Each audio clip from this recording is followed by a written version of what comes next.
Hey guys, what's up? It's Matt, your Thursday commentator. Sorry I'm a little bit later than I intended in uploading this. Um, so, I was going to talk about something else today, but due to recent events, I'm going to talk about gun control. Um, so, something you hear commonly regarding gun control is our Second Amendment right to bear guns, bear arms. And a lot of people say, our right to bear arms comes from our right to overthrow the government, which is not strictly speaking true. You see, in the early years of the colonies, there was no standing military. The right to bear arms was to be part of a militia organization in which the people bearing arms were trained to bear arms. This is why it begins a well-regulated militia being necessary, etc.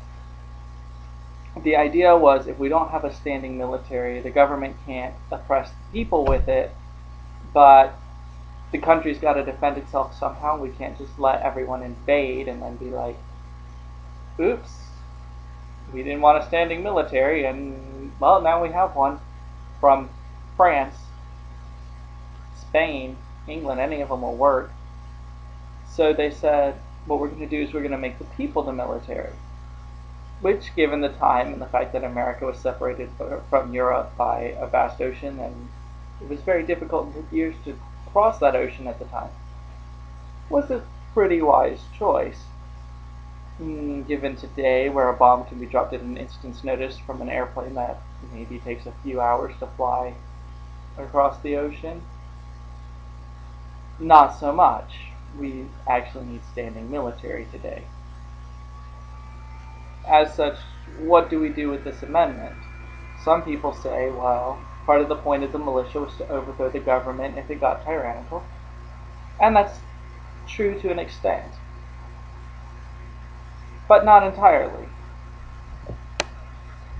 Because if we just allow the militia to overthrow the government willy-nilly with no defense, we'd end up with an interesting series of governments, probably a bunch of tyrannies, as different people led military strikes. And of course, the issue is complicated by political ends, by people who think they're helping and they're really not, etc., etc. Um, so it's often very difficult to sort out what's what. So first of all, many people will say that our founding fathers gave us the right to bear arms as a defense against the government, which, like I said, is partially true, but not entirely true. So, what do I mean by not entirely true? Well, some founders absolutely intended the right to bear arms in that way. That's what they wanted.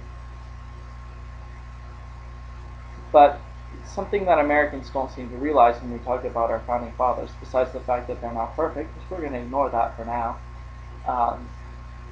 is that our founding fathers were heavily divided and very much disagreed. We have Jefferson, who is more classical liberal libertarian style, direct democracy preferring person. We have the Adams, who are kind of conservative by today's standards, I guess would be the best label to apply to them. More conservative Republican style. We have Hamilton, who is liberal by today's standards, not by a classical liberal. I want to make that clear, because there's a difference between liberal in their time and theirs. A liberal then was closer to a libertarian now. Hamilton is closer to a modern liberal, not entirely, but closer to that than others. Um, Definitely fiscally liberal by today's standards, less so socially, I think. Um, but that's kind of, we had a range of views that came into founding this country. And I say Franklin was kind of with the conservatives, but he would side with different people on different things. Washington, it's just hard to categorize where he stood politically. He made a point of making it hard to categorize. Um, He didn't ever want the categories to rise. They happened anyway.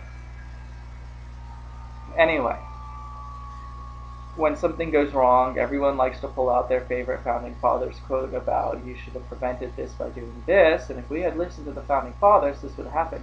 But they'll neglect the founding father who said the exact opposite. It happens. Most commonly, Jefferson and Hamilton and anyone.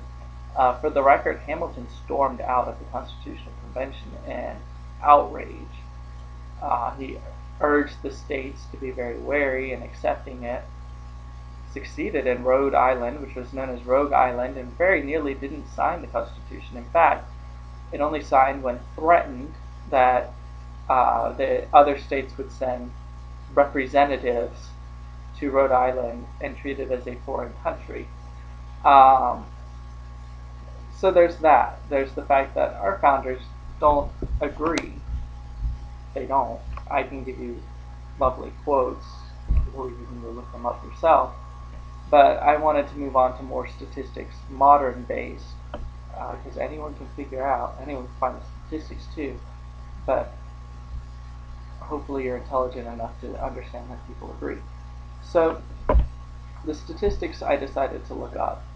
Everyone talks about Chicago and New York City. Oh, they have the highest gun control rates, but look at the violence they have. First of all, you're looking at a city, not a state or a country, which would make more sense. And second of all, they like to compare it to Texas.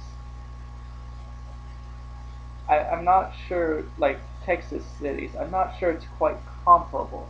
The style of living's different, lots of things are different that make the gun control laws different and more or less effective.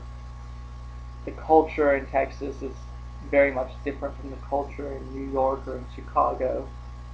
It's a very different rubric.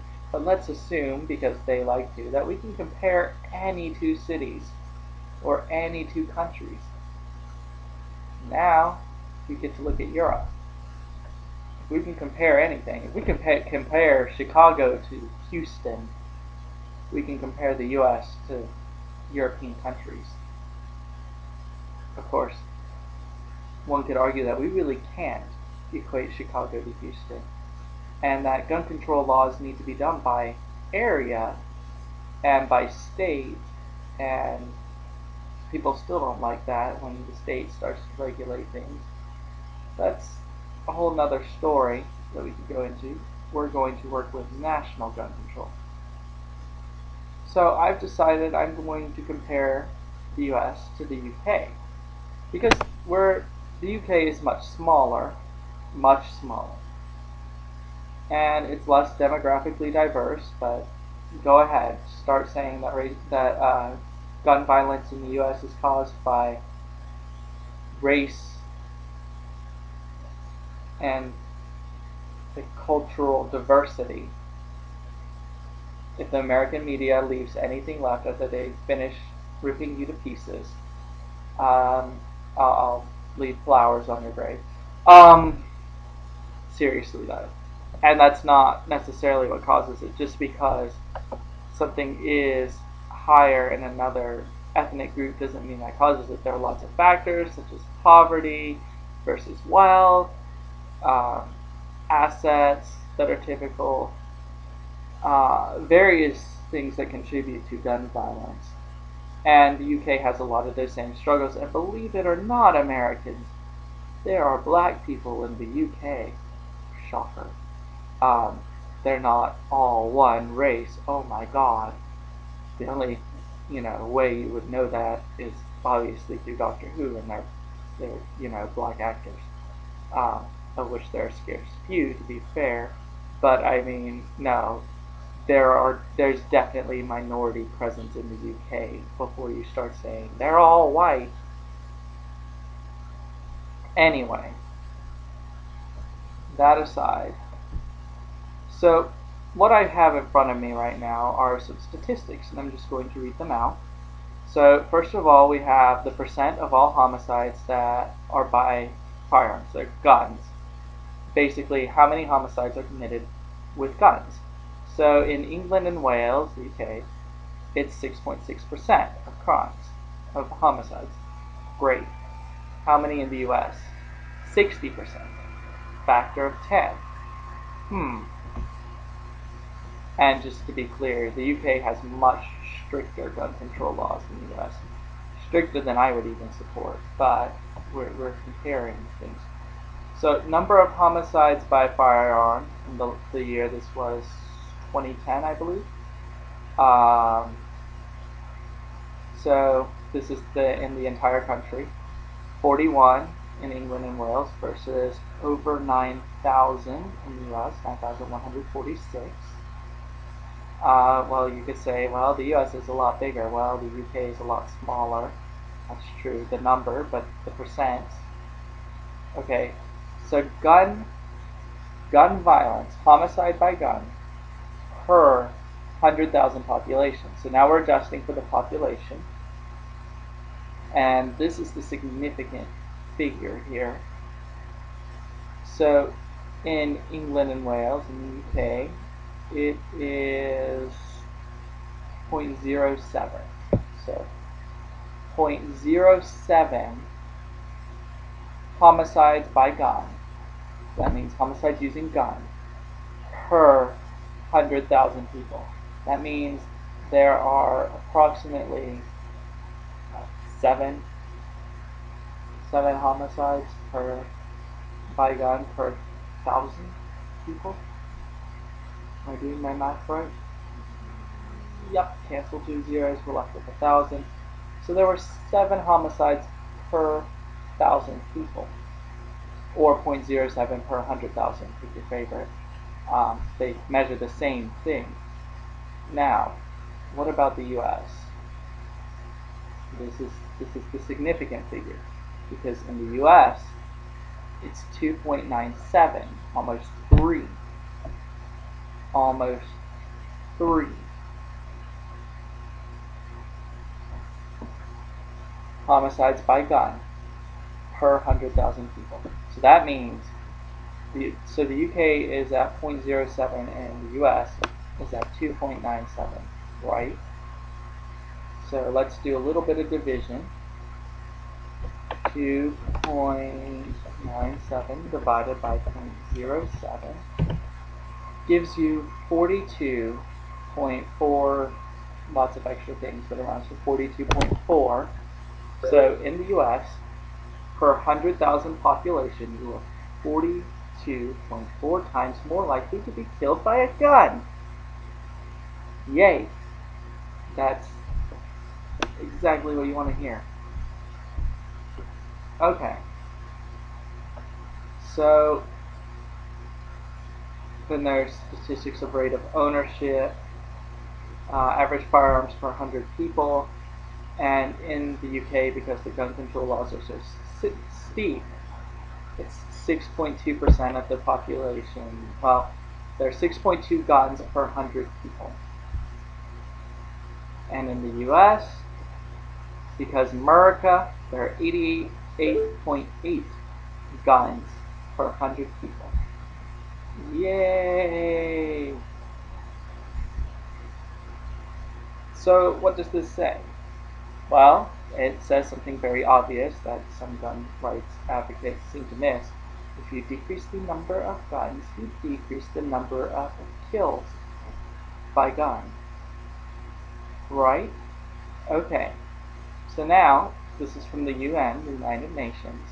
The other one was from a British newspaper, actually, which was comparing several. It's The Guardian, and it was comparing a whole list of countries. And the England and Wales and the US were on